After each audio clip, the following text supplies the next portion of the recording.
bienvenue dans cette capsule introductive sur les tableurs consacrée aux bases des tableurs.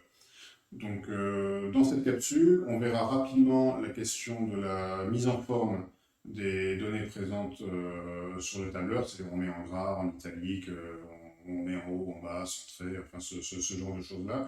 C'est pas tellement l'objet de l'ensemble des capsules, voilà, mais c'est toujours bien d'avoir des bases et de ne pas avoir seulement des choses moches qui s'affichent.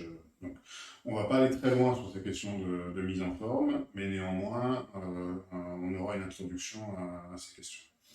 Ce qui fait, on va attaquer plus des choses un peu plus fondamentales sur les tableurs, qui sont la question des données et des calculs.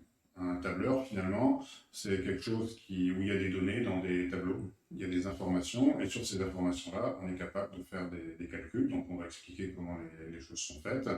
Dans une troisième partie, on va étudier la question des références, et surtout des références absolues versus références relatives, qui permettent de modifier la manière dont on référence des informations et dont on va chercher des informations ailleurs pour en produire de nouvelles par le calcul.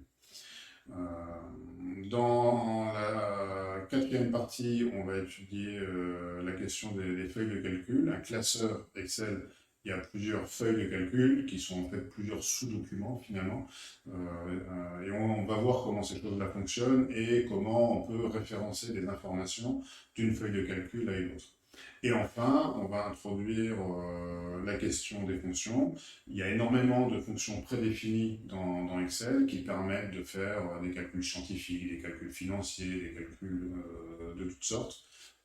Donc l'objet de ce cours-là n'est évidemment pas de faire l'inventaire de toutes les fonctions d'Excel, ni même de regarder très précisément sur un domaine particulier de fonctions d'Excel, c'est plutôt de montrer le mécanisme général des fonctions de manière à ce qu'ensuite, en lisant la documentation, etc., vous soyez capable de vous adapter à de nouveaux champs d'application. Voilà, bon travail.